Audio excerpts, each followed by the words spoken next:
श्री राधे श्याम। आज हम माघ मास के चौथे अध्याय की कथा करेंगे। वशिष्ठ जी बोले, हे राजन, जब भृगु जी अपनी तपस्या में लीन थे तो विद्याधरों का एक दंपति उनके पास पहुंचा। वे बहुत दुखी थे और भृगु जी को अपनी कथा सुनाने आए थे। उन्होंने मुनि को श्रद्धापूर्वक प्रणाम किया और कहा, हे मुनिदेव, इस दिव्य देह को पाकर भी हम दोनों बहुत दुखी हैं। मेरी भार्या परम सुंदरी और नृत्य एवं संगीत में प्रवीण है। यह वीणा बजाने में दक्ष है।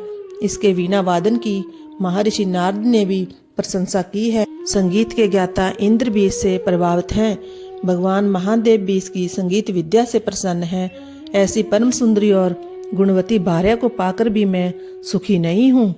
कहाँ यह रूपवती मेरी भार्या और कहाँ व्याघ्र के मुख वाला मैं। इसी चिंता से परेशान एवं दुखी रहता हूँ।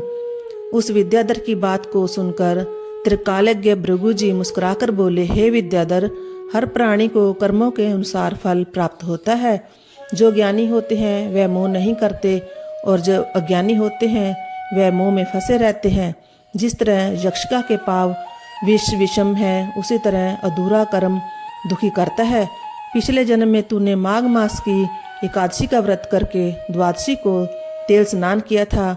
उसी के कारण तेरा मुख व्याघ्र का है। राजा पुरखा ने भी तेरी ही भांति भूल की थी। इसी कारण उसको क्रूप देह प्राप्त हुई थी। राजा अपनी क्रूपता पर बड़ा दुखी था।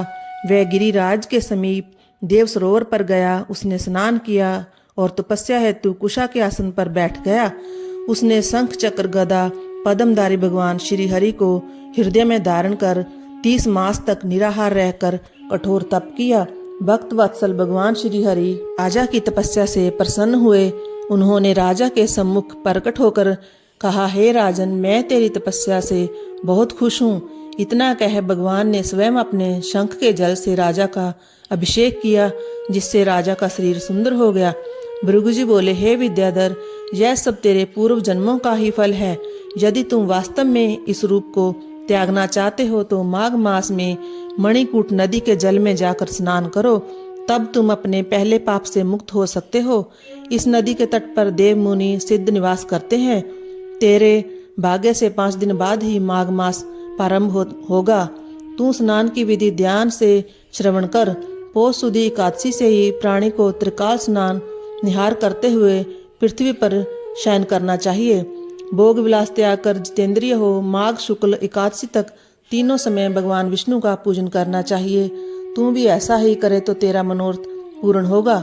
द्वादशी के दिन मैं स्वयं आकर तेरा अभिषेक करूंगा। निश्चय ही तू कामदेव के समान सुंदर हो जाएगा। इतना कहकर भृगु जी ने फिर कहा, हे विद्याधर, माघ स्नान प्राणी के समस्त पापों को नष्ट करने वाला है। इसका फल तप और यज्ञ से भी श्रेष्ठ है।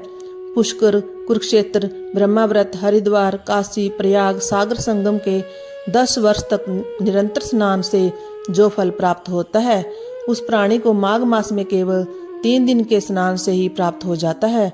जो स्वर्ग की कामना करते हैं वे मकर के सूर्य में स्नान करें। इससे आयु, आरोग्य, रूप, सुख, सौभाग्य की प्राप्ति होती है। जो नरक और दरिद्रता के भय से करते हो वह सदैव माघ स्नान करते रहें। वशिष्ठ जी ने कहा, हे राजन, भगवान की इस परम पुनीत बातों को सुनकर तुम्हें माघ मास की महत्ता का ज्ञान हो गया होगा। ये स्नान अनेक फलों को देने वाला है।